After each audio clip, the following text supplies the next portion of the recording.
Audible is the leading provider of spoken word entertainment and audiobooks, ranging from bestsellers to celebrity memoirs, news, business, and self-development. Every month, members get 1 credit to pick any title, plus 2 Audible originals from a monthly selection, and access to daily news digests from the New York Times, the Wall Street Journal, and the Washington Post, as well as guided meditation programs. Between a full-time job in IT and a full-time job in podcasting, it gets harder and harder to sit down and read the books I'm interested in. This is where Audible comes in. I can listen on my daily commute, relaxing, or while out running errands and still get in the books I've been wanting to get into. You can download titles and listen offline anytime, anywhere. The app is free and can be installed on all smartphones and tablets. Now you can try Audible risk-free with a special 30-day free trial by visiting audibletrial.com/nerdery and murdery. That's audibletrial.com/nerdery and murdery. Don't let your busy life get in the way of that great book you've been wanting to read. Go get your free trial of Audible today. This podcast is sponsored by BetterHelp. This is Geoffrey, and we've talked about many times before that I experience problems and struggles with my mental health, and really without a healthy mind, being truly happy and at peace is hard. The good news is therapy does work. It's helped for me, but what is therapy exactly? It's whatever you want it to be. Maybe you're not feeling motivated right now and would like some tools to help. Or maybe you're feeling insecure in relationships at work, or you're not dealing well with stress. Whatever you need, it's really time to stop being ashamed of normal human struggles, and it's time to start feeling better because you deserve to be happy. And now you don't have to worry about finding an in-person therapist near you to help. BetterHelp is a customized online therapy that offers video, phone, and even live chat sessions with your therapist, so you don't have to see anyone on camera if you don't want to. It's much more affordable than in-person therapy, and you can start communicating with your therapist in under 48 hours. So join the millions of people who are seeing what online therapy is really about. It's always a good time to invest in yourself because you are your greatest asset. And there's a special offer to Nerdery and Murdery listeners. You can get 10% off your first month of professional therapy at betterhelp.com/nerdery and murdery. That's betterhelp.com/nerdery and murdery. Thanks again to BetterHelp for sponsoring this podcast. You're listening to the sweet, sensual, and serendipitous sounds of Nerdery and Murdery. Zig, damn it.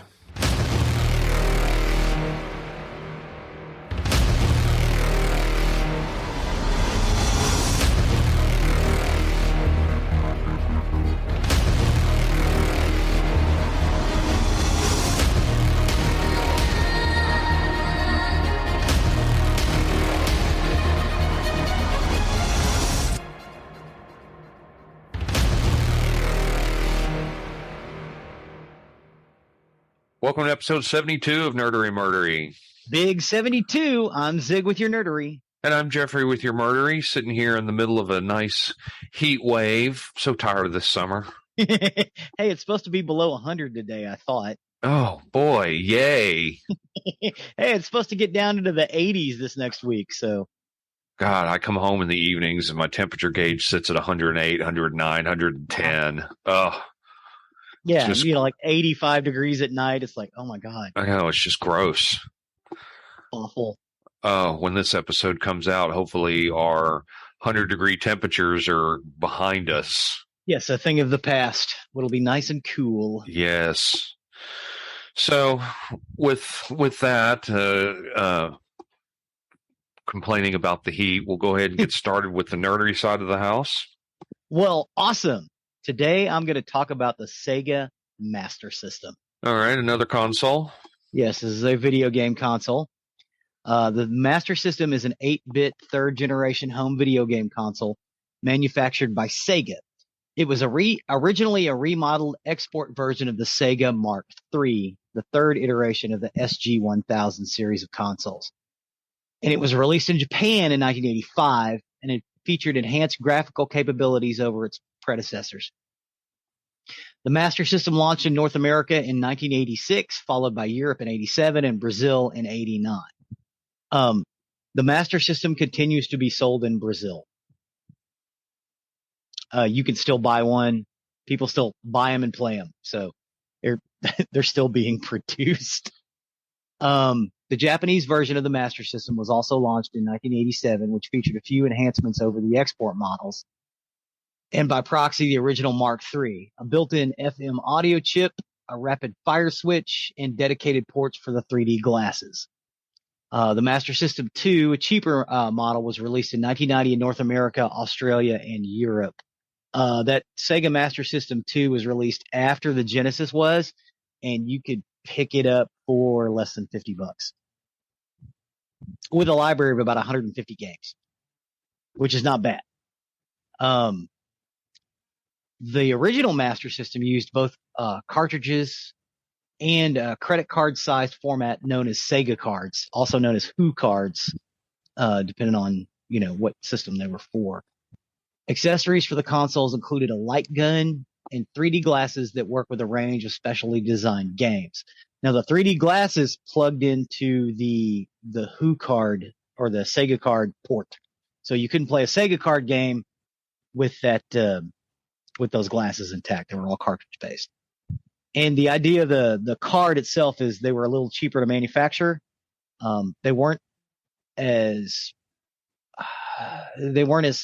high tech as the cartridges. They didn't have as much RAM on them. But for little simple games, they were fine. And again, you could get them a lot cheaper. The Master System was released in competition with the Nintendo Entertainment System, or the Famicom, in Japan. Its library is smaller and it has fewer well-reviewed games than the NES, due in part to Nintendo's licensing policies requiring platform exclusivity. Though the Master System had newer, improved hardware, it failed to overturn Nintendo's significant market share in Japan and North America. However, it attained significantly greater success in other markets, including Europe, Brazil, South Korea, and Australia. The Sega Master System is estimated to have sold between 10 and 13 million units worldwide. Wow. In addition, Tectoy has sold 8 million licensed Master System variants in Brazil. So Tectoy's still making them. Retrospective criticisms have recognized its role in the development of the Sega Genesis and a number of well-received games, particularly in PAL regions, which is Europe. But it's critical of its limited library to the Nintendo in the NTSC region, which were dominated by the Nintendo Entertainment System. So originally, Sega was producing Pong consoles in Japan. Pong knockoffs. They actually, except that they had a license with Atari, so they were actually not knockoffs. They were actually making Pong consoles. And then Atari released the VCS, which became the 2600 over here, and Sega was in talks with issuing one that was Sega branded, but because of all the crazy things that were going on in Atari, they ended up producing one themselves. So on July 15th of 1983, Sega released its first homebrewed video game console, the SG-1000 in Japan. The launch coincided with the same day its competitor Nintendo launched the Famicom, so they were released on the exact same day.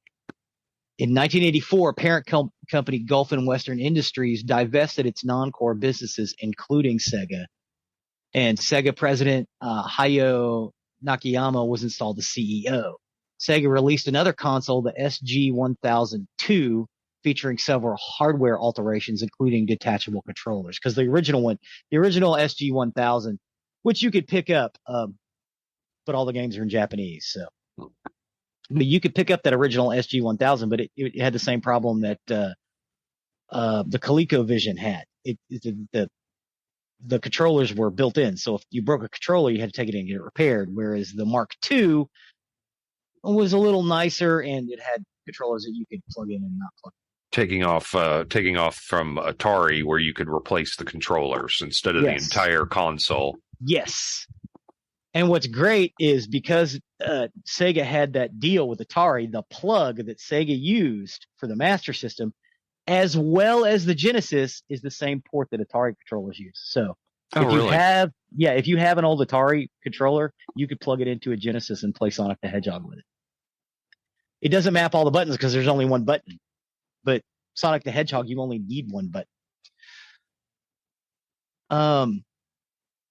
Sega co-founder David Rosen arranged a management buyout with financial backing from CSK Corporation, installed CSK CEO Iso Okawan as chairman. Now, hoping to better compete with Nintendo, Sega released another console, the Mark III, in Japan in '85. Mark III was a redesigned version of the SG-1000. It was engineered by the same team, including Hideki Sato and Masami Ishikawa, who had worked on the 2 and later led the development on the Genesis, or in Japan, as they call it, the Mega Drive.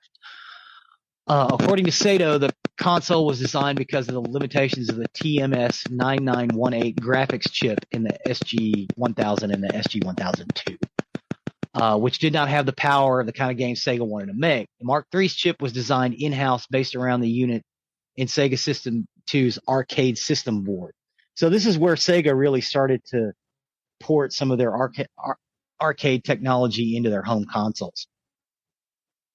So the Sega Mark III was released in Japan in October of 1985 at a price of 15,000 yen. Though its hardware was more powerful than the Famicom, the Mark III was not successful on launch.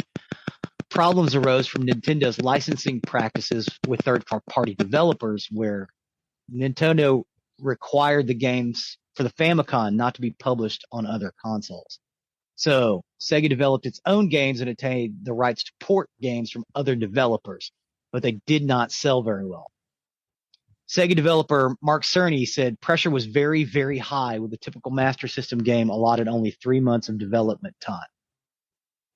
Now, although the SG-1000 had not been released in the United States, Sega hoped that their video game console business would fare better in North America than it had in Japan. To accomplish this, Sega of America was established in '86 to manage the company's consumer productions in North America. Rosen and Nakayama hired Bruce Lowry, Nintendo of America's vice president of sales. Lowry was persuaded to change companies because Sega would allow him to start his own office in San Francisco. He chose the name Sega of America for his division because he had worked for Nintendo of America and liked the combination of the words. Initially, Sega of America was tasked with repackaging the Mark III for a Western release. Now, Sega is originally an American company. They released arcade machines and slot machines for bases overseas in Japan. Mm-hmm. They eventually got bought out by Japanese companies and merged into another Japanese company. So Sega of America rebranded the Mark III as the Master System, similar to Nintendo's reworking of the Famicom into the Nintendo Entertainment System. The name was chosen by Sega of America employees throwing darts against a whiteboard of suggested names. So they had 20 games, and they just threw darts, and whichever one got it, that's what they went with. Plans to release a cheaper console, the base system, also influenced their decision. So how it played out was the base system was the console and one controller. The Master System was the console, 2 controllers, and a gun. But you could also buy those separately. Most people bought it as the Master System because after they released it, they brought it down in price. Okinawa approved of the name after being told it was reference to the competitive nature of both the video game industry and martial arts. It was only one competitor can be the master. The console's futuristic final design was intended to appeal to Western tastes. The North American packaging was white to differentiate from the black NES packaging, with a white grid design inspired by Apple Computers products. So when you went to go buy a Sega Master System or a game or a light gun or the 3D glasses, when you bought it, it was in a white box with a blue grid pattern on it. And they did that throughout the whole run because they wanted to look a little more, they didn't want it to look like Nintendo. The Master System was first revealed to North America at the Summer Consumer Electronics Show in Chicago in June of '86. It was initially sold in a package with a power-based console, a light gun, 2 controllers, and a pack-in multi-cart. The multi-cart was Hang On and Safari Run. The Sega Master System version of Hang On is really, really good. As a matter of fact, the Genesis port of Hang On is just the Sega Master System game repackaged in the Genesis port. The console was launched in September of '86 at the price of $200, which is the equivalent of $494 in 2021 money. Nintendo was exporting the Famicom to the U.S. as the NES, and both companies planned to spend $15 million in late '86 to market their consoles. Sega hoped to sell 400,000 to 750,000 consoles in 1986. But by the end of 1986, only 125,000 Master System consoles had been sold, more than the Atari 7800, which only clocked in at 100,000, but less than Nintendo's 1.1 million consoles, just for 1986. Wow. Yeah. And I want to say the big number is for the PlayStation 2, which is at something like 25 million consoles. I think that's the biggest console that's ever sold. There's that tapping again. Now it stopped. Okay. I'm just making sure it's not me tapping on something, but it's not. I'm sitting still. No, it's something electronic. Okay. Other sources indicate that more than 25,000 consoles were sold by Christmas of 1986, or 250,000 consoles were sold by Christmas of '86, but they were saying it was 125. Now, in Japan, the Master System in North America had a limited game library, limited by Nintendo's licensing practice. Sega only had 2 third-party American publishers, Activision and Parker Brothers. Agreements with both of those companies came to an end in 1989. Sega claimed that the Master System was the first console where the graphics on the box are actually matched by the graphics of the game and pushed the arcade experience in adverts and in its marketing. Now, the department was run by only 2 people, giving Sega a disadvantage in advertising. So they only had 2 advertising execs. And one method of promoting the console at the end of '87, Sega partnered with astronaut Scott Carpenter to start the Sega Challenge, a traveling program set up in recreational centers where kids were tested on nonverbal skills such as concentration and the ability to learn a new skill. Outrun and Shooting Gallery were 2 games included in the challenge. Now, in 1987, the struggling sales in the U.S., Sega sold the U.S. distribution rights for the Master System to the toy company Tonka. But it had no experience with electronic entertainment systems. So Tonka had never sold video games before, but they were a fairly big company. Oh, Tonka sold toys. They sold vehicles, metal trucks, and big metal trucks. Yes, I got hit over the head with one of those once. Ow, you okay? It beats being hit over the head with a tire iron, right? Yeah. Not by much. The thinking of Sega behind the deal was to leverage Tonka's knowledge of the American toy market, since Nintendo had marketed the NES as a toy to great success in the region. The announcement was made shortly after the 1987 Summer CES in Chicago. During this time, much of Sega of America's infrastructure shifted from marketing and distribution to focus on customer service, and the Lowry departed the company.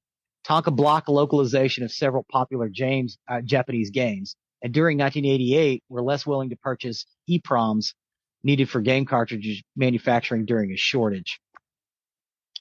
They also became less willing to invest in video games after taking massive loans when they purchased Kenner in 1987, followed by poor holiday sales season and financial losses. So Tonka bought Kenner in 1987. Kenner stopped making Star Wars in 1987. Right. The distribution of the consoles had changed. The Master System continued to perform poorly in the market. The Mark III was re-released as the Master System in Japan in October '87. So they liked the design so much they re-released it in Japan. but it still sold poorly. Neither model posed a serious challenge to Nintendo in Japan, and according to Sato, Sega was only able to obtain 10% of the Japanese console market, which ain't bad. I'm gonna be honest. If we could get 10% of the Japanese console market, we'd be on easy street, sir. Right. The Master System was launched in Europe in '87, and it was distributed by Mastertronic in the United Kingdom, Master Games in France, and Aerial Soft in West Germany. Though Aerial Soft initially purchased the distribution rights for the United Kingdom, but because Aerial Soft could not agree to a pricing agreement with Sega, Mastertronic signed a deal in 1987 to take the control of the UK distribution and announced the deal at the '87 Summer CES. The company announced the release of 12 titles by autumn. Mastertronic advertised the Master System as an arcade in the home and launched at £99, which in the equivalent of today is £296 in 2021 dollars. The pound is roughly $1.50. So right at $450 in today's money. Right. Advanced orders from retailers were high, but Sega proved unable to deliver inventory until Boxing Day on December 26, causing many retailers to cancel their order. Mastertronics and Master Games entered financial crisis, and Aerial Soft vowed never to work with Sega again. Mastertronic had already sold a minority interest to the Virgin Group to enter the console business and sold the remainder to avoid bankruptcy. The newly rebranded Virgin Mastertronic took over all European distribution in 1988. Virgin Mastertronic focused on marketing the Master System on ports of Sega arcade games, positioning it as a superior video game alternative to the Commodore 64 and the ZX Spectrum. Because that's what they played in the UK. They didn't play consoles. They played computers with games in the back of them, like the Commie 64 and the ZX Spectrum, which was Right. a knockoff of the Commodore 64. So the Master System held a significant part of the video game console market in Europe through the release of Sega's succeeding consoles. So in 1989, Virgin Mastertronic began offering rentals of the Master System consoles and 20 games. The United Kingdom also hosted a Sega Video Games National Championship with a winning competitor against Japanese and American champions on British television show Motormouth. Players competed on a variety of games, including Astro Warrior, platform games, and sports games. And during the late 80s, the Master System was outselling the NES in the United Kingdom, Germany, and France. And again, by 1989, that's when they start producing it in Brazil, and it's still for sale in Brazil. It was the number one console there for years. Sega Genesis, or the Mega Drive, depending on what you want to call it, had a hard time getting a hold in Brazil because people loved their Master System, or their Master System so much.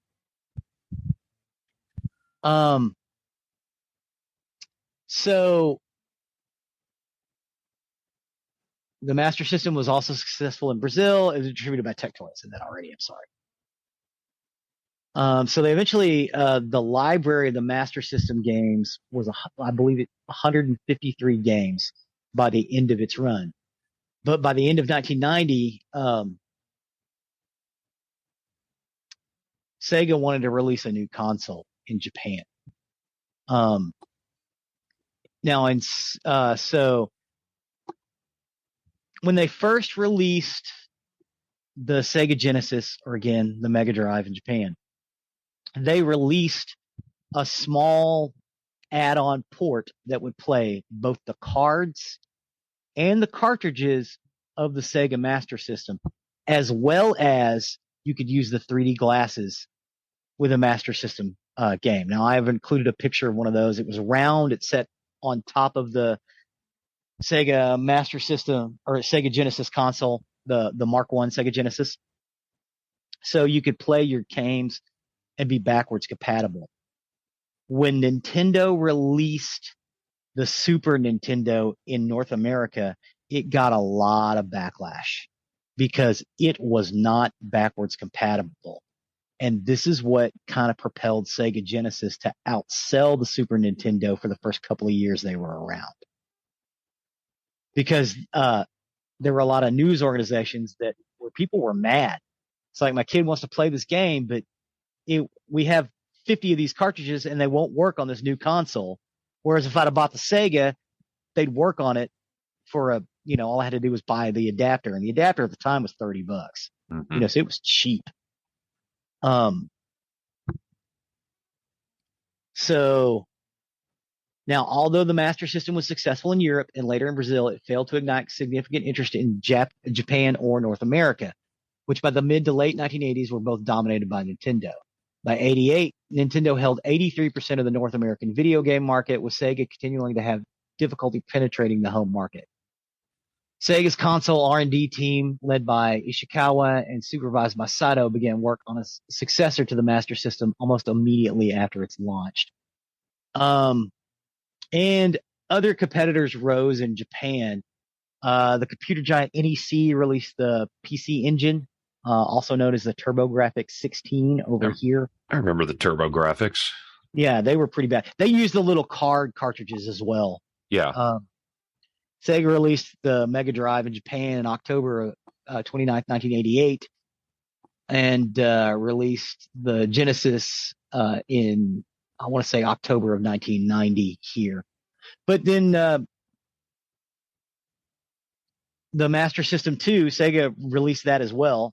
And again, it was less than $50. You could play all your Master System games on this little Master System 2 device, but it didn't have the card slot. So you couldn't use the card games or the 3D glasses on the little Master System 2 unit. But the Master System 2 unit sold better in North America than the original Master System did, because it was so cheap. You could go out and buy it and buy a bunch of games, which were, because they released the Genesis, were dirt cheap. So the last licensed Master System game released in North America was the very first Sonic the Hedgehog in 1991. They re-released it on the Genesis, but the first Sonic was on the Master System. Then Genesis, because of the Master System's market share in Europe, when the Genesis finally showed up, when people replaced their Master Systems, they replaced it with a Genesis. So it continued to be the number one selling console in Europe. So they held the European market for, I want to say, 10 years, was dominated by Sega, because every time Sega would release something, the European market was nuts for it. And it may have had to do with that, Virgin Master Games just advertising the hell out of it. As a matter of fact, there was a Sonic the Hedgehog 2 port in Europe to the Master System, as well as a Streets of Rage 2 in 1992 and 1993, respectively. So you could get Genesis games on the Master System in Europe.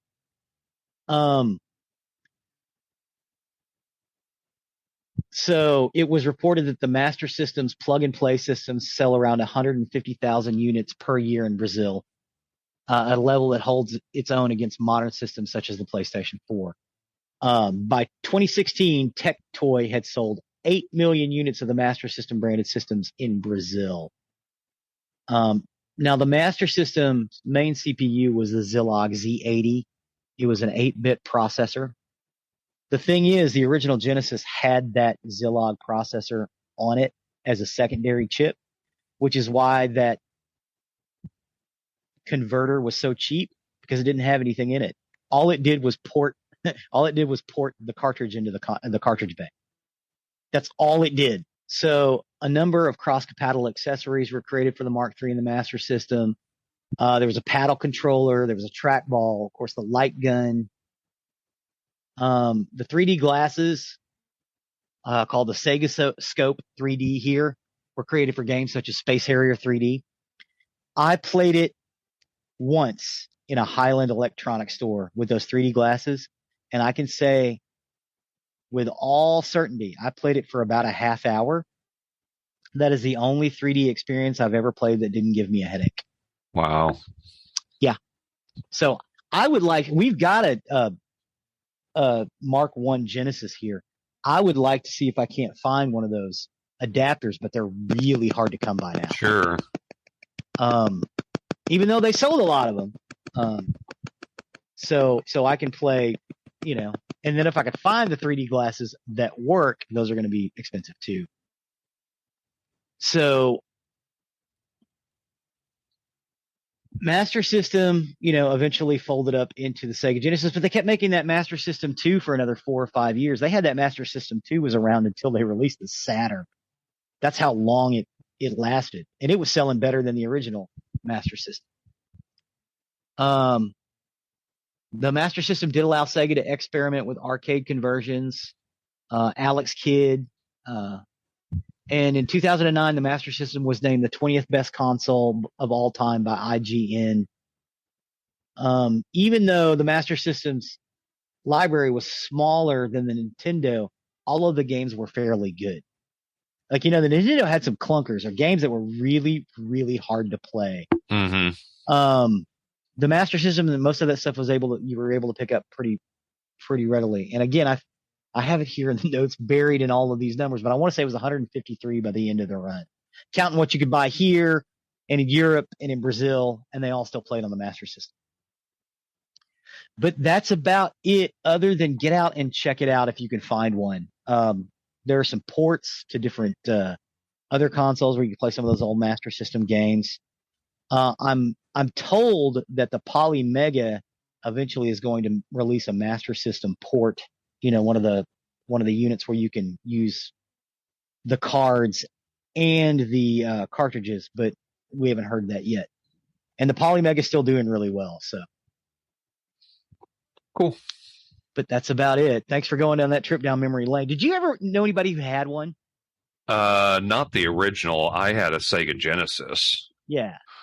I played the Master System, like I said, a couple of times. Once at a Highland Electronics store.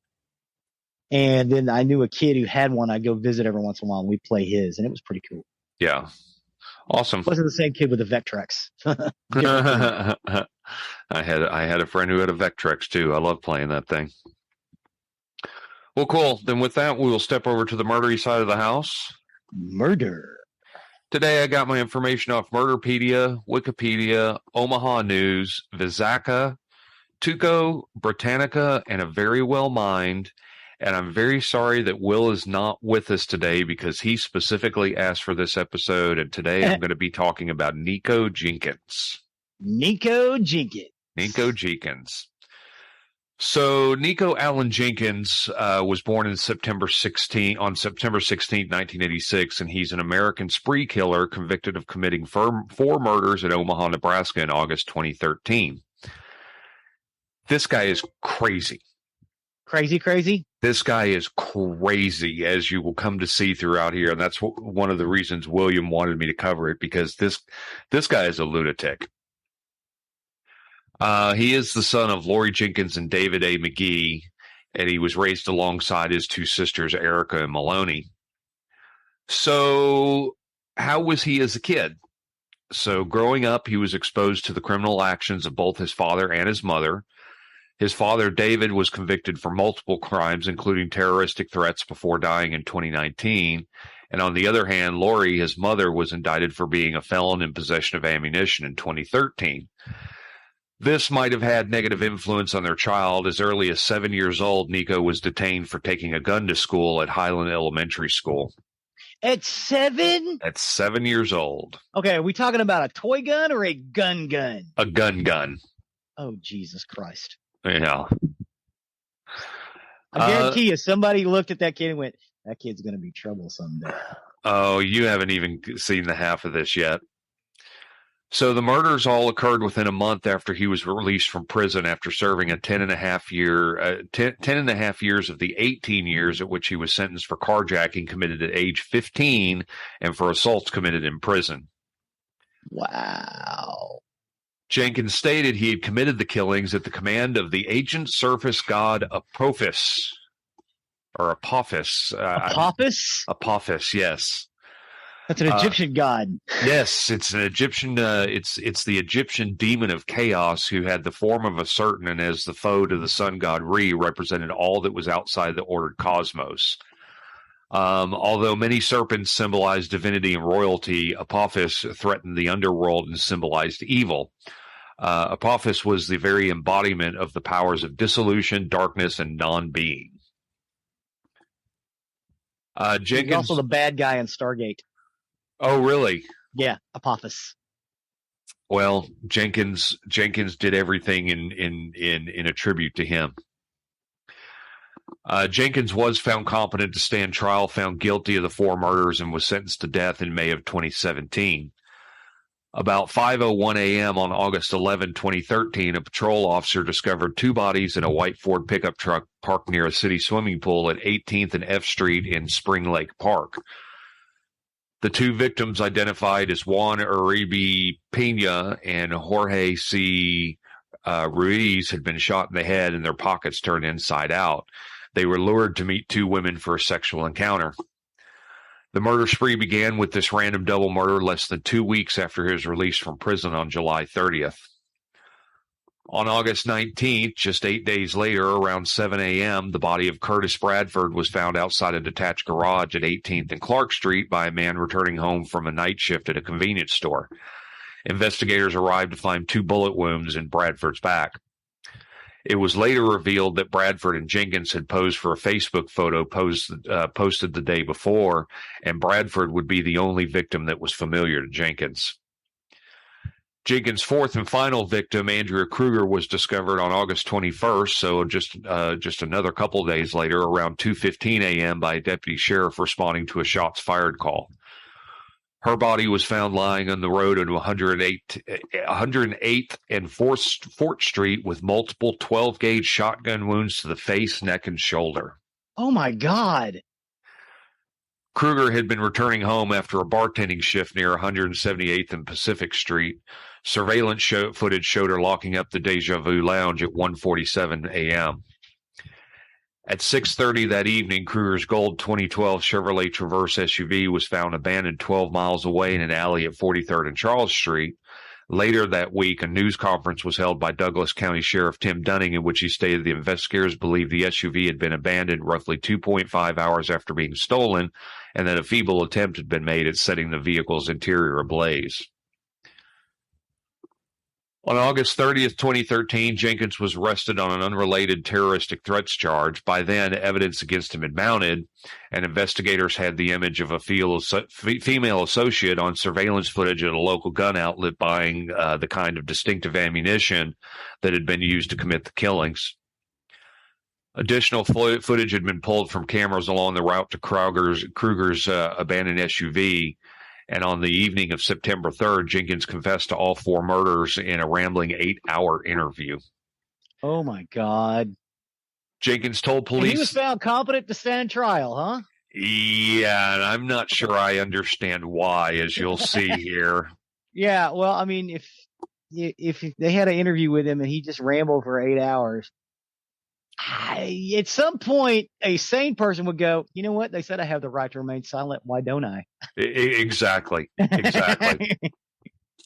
During that 8-hour interview, Jenkins told police that the acts were sacrifices to Apophis, and he was charged with 4 counts of murder following the confession. In handwritten letters dated November 3rd, 2013, submitted to the Omaha World Herald, prosecutors and a judge, Jenkins said he wished to plead guilty to all 4 counts in the 4 slayings, and that he would protect Apophis' kingdom with animalistic, savage brutality. On February 19th, 2014, Jenkins filed a federal lawsuit seeking $24.5 million from the state of Nebraska for wrongfully releasing him from prison, stating that his claims of hearing voices from Apophis were repeatedly ignored. In the 6-page handwritten filing, he stated that being kept in solitary confinement augmented his schizophrenia. He blamed correction officials for the 4 killings, and Jenkins claimed that his problems were caused by mental illness and that he had schizophrenia, bipolar disorder, and obsessive-compulsive disorder. The judge ordered a psychiatric evaluation, and a psychiatrist concluded that Jenkins had antisocial personality disorder and was faking psychotic symptoms. He was declared competent to stand trial, even though he scored a 68 on an administered IQ test, and the proceeding against Jenkins commenced. He scored a 68 on an IQ test? Yep. Wow. On his request, Jenkins was allowed to represent himself at trial under the guidance of advisory attorneys. And throughout the trial, Jenkins maintained that he acts under command of Apophis. According to mythology, one of the voices Nikko Jenkins claims has stuck with him is the Egyptian serpent god Apophis. And here we go. He sliced through his penis and his tongue to make them look more serpent-like to pay reference to Apophis, and then he smeared blood all over his cell. Sometime in April of 2015, he attempted to call... Wait. Hold on. Just give me a second with that. I need to sit with that for just a second. All right. Okay, continue. Okay. Sometime in April 2015, he attempted to carve 666 into his face, but ended up with the number 999. And in the same year, he cut into his face the word Satan. Not Apophis. Correct. Okay. According to Jenkins' now ex-wife, Shalonda Jenkins, Apophis gives him orders, and he's heard from the Egyptian snake god since childhood. She said, quote, "It was just a voice that said, if you do what I tell you to do, if you follow my demands, then I'll make sure you're safe and make sure you're okay." His courtroom antics included speaking in tongues, howling, and laughing at prosecutors recounted the details of his victims' deaths. Jenkins didn't bring up the voices till the end of the hearing when Judge Battalion asked him point blank if he had killed each victim. He claimed that command voices clouded his memory of the killings. He said he remembered that the voices matched the phrases that were tattooed on his face. Kill them, destroy them, attack them, he said, translating the words, quote, "I was alone and weapons, and the demon and Apophis and Lucifer. They were attempting to kill me, so I killed them under orders of Apophis." On April 16, 2014, the judge found Nikko guilty of all 4 murders, and he was initially scheduled to be sentenced on August 11, 2014, but the date was delayed indefinitely following a hearing to determine whether he was capable of understanding the death penalty proceedings against him. Lengthy court record documents document various psychiatrists and psychologists' findings of Nikko Jenkins after assessing his mental health, which has gone on for decades. In 2019, one doctor diagnosed Jenkins with psychosis not otherwise specified and bipolar disorder.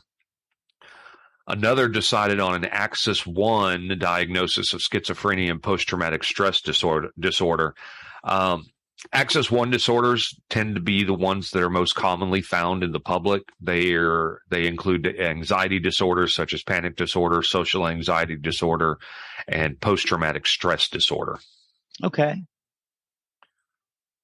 Dr. Bruce Gutnick assessed Jenkins many times over the years, as far back as 2011, and diagnosed with schizophrenia continuous severe. When Gutnick next saw Jenkins in November of 2013, he stood by his initial diagnoses, saying that now Jenkins had schizophrenia versus schizoaffective disorder, depressed type, and rule out a personality disorder otherwise not specified. He saw him again in May of 2014, and then April and December of 2015, and in June 2016, and he maintained that the convict was psychotic. According to court records, Gutnick said the proof of psychosis was that Jenkins had performed multiple mutilations of his own penis, and that a person would, quote, have to be fairly out of touch and psychotic to not be able to not react to that level of pain. But Jenkins continued to self-harm himself. According to NBC6, one attorney told them Jenkins' suicide attempts must be in the double digits. In March of 2019, he slashed his eye and neck with a sharpened tile pulled off a wall, and another he tried to cut his own throat.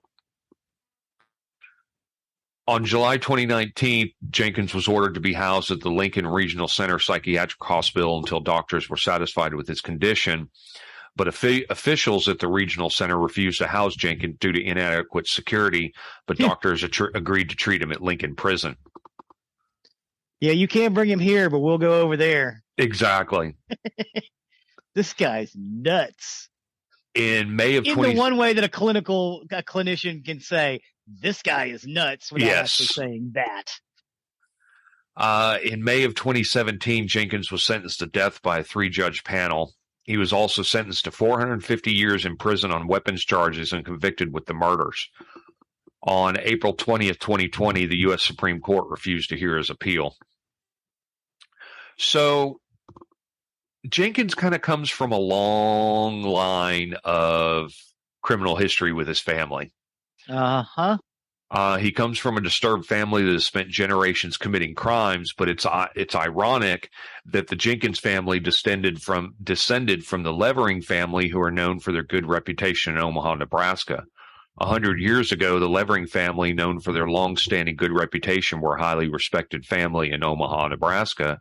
One of their ancestors, Levi Levering, was the town's tribal leader, with his influence reaching as far as Washington, D.C. So interesting that he came from that line. Yeah. Huh. Erica Jenkins, who is Nikko's sister, she was involved in the murders. She was one of the two women who lured Jenkins' first two victims to their deaths. Oh, that's right. She also helped Jenkins kill his third victim, Curtis Bradford, and assisted with Kruger's death, and she was found guilty of Bradford's death and was sentenced to life in prison. She is also serving a 10-year sentence for robberies associated with the killing and 20 to 30 for beating up fellow inmate Christine Bordeaux, her cousin, and Bordeaux testified against Erica and Nikko during the trial. Lori Jenkins, if you remember, is Nikko's mother. She was found guilty of concealing evidence and providing false information about the purchase of ammunition. She was found not guilty of providing gasoline to her son and his uncle Warren Levering to get rid of the evidence. The court ruled she didn't know what the gasoline was used for, but nonetheless, she was sentenced to 5 to 6 years in jail. Before that, she was already serving 10 years for being a felon in possession of ammunition, and she won't be released until 2028. Even though she's tried to plead innocent in all of her children's crimes, authorities do not believe her. David McGee Sr., who is Jenkins' father, he never married Lori Jenkins, but he's the father of her 6 children. He was involved in a series of violent crimes, and at the time of his death in 2019 was a felon convicted for several crimes. Warren Levering is Nikko's uncle, and he helped him with the robbery and murder of Andrea Kruger. He pleaded guilty to charges of attempted theft and accessory charges in the death of Kruger. And while he did not kill Kruger, he was hit with first-degree murder charges under the state's felony murder rule and sentenced to 40 years. His sentence was eventually cut in half, and he was released in 2020 after completing his sentence. And he's not the only Levering that's a convicted felon. He has 2 older brothers who are also convicted felons. Lori Sales is Erica Jenkins' younger sister, who was an accessory to the Jenkins killing. She was charged with Bradford's murder and accused of hiding the murder weapon. Jimmy Levering is said to be a member of the family through Lori, and before he died, he was charged with murder in 2006, but the charges against him were dropped because the witnesses were never seen again. Wow. Melanie Jenkins is also Nikko's sister. He has been convicted. She has been convicted for several offenses, including terroristic threats. She testified against Erica during her murder trial, but is not currently incarcerated. And at the time of her arrest, she had 3 children under 7. And Nikko's ex-wife, Shalonda, was found guilty of possessing brass knuckles, which are deemed deadly weapons under Nebraska law, and she was sentenced to 1 year in prison. Nikko is currently in prison awaiting the date of his execution, which has not been set. He's still one of the prisoners on death row in Nebraska, but a date has not been set yet, and it's going to be unclear when this will happen because of his mental issues. Yeah. I bet they don't execute him. I don't know. Honestly, I think it would benefit society better if we put him someplace where we could study him. Yeah, I don't disagree on that because he's a wackadoo. He is wacky. It sounds like his whole his family sounds like the mob, to be honest. Yes, they do. You know, like maybe, these upstanding Leverings. Oh, were they upstanding? Or were they just hiding it? You know, because, hey, the Kennedys were involved in liquor running. I'm just saying, you know. That's how they made their money. Well, liquor running and guns. Yep, and guns. Yeah, I've heard about guns. Yeah. Yeah, they were supplying guns to the IRA all the way back to the 20s. Mm-hmm. Well, that's the story of the crazy Nikko Jenkins. Wow. Well, I'm sorry. Will missed this. He's going to get. We shouldn't tell him. We'll let him be surprised when he edits. Yeah, hopefully when we edit, he stops and listens intently on that. 'Cause I was just surprised at just how whacked out he was, and then and just that whole family. It just seems to be just bad people. Yeah, there's definitely a question of nature versus nurture there. Yeah. Whew. Well, that takes us to the end of another recording week. As always, you can find us at nerderyandmurdery.com. There you can find the links to this episode and pictures that we'll be posting on there as well. You can also find our contact information where if you wish to contact us, let us know things you like, let us know things you don't like, things you want to hear, things you don't want to hear. We do listen to it all. You can also check us out at our YouTube page where we've got a YouTube channel with videos of us doing our thing, plus little things we found interesting or funny, as well as playlists. That's at Nerdery and Murdery YouTube channel. Thank you. You can also find the link to our merchandise where if you wish to show off your Nerdery and Murdery fandom, please do check out what we have there. And you can also find the link to our Patreon where if you wish to donate to the show, help keep us going, there are costs associated with this show. And with your patronage, you do get episodes early, plus you get you get exclusive episodes that are only available to our patrons. We do put information. No, it's fine. We do put information on our website about those episodes, but the actual episodes themselves are exclusive to our patrons. Please and thank you. Please and thank you. And as always, please do remember to leave us a 5-star review wherever you can. It helps us and helps other people find our content that may be looking for us. So with that, I have been Zig with your nerdery. And I'm Geoffrey with your murdery. Cue the music.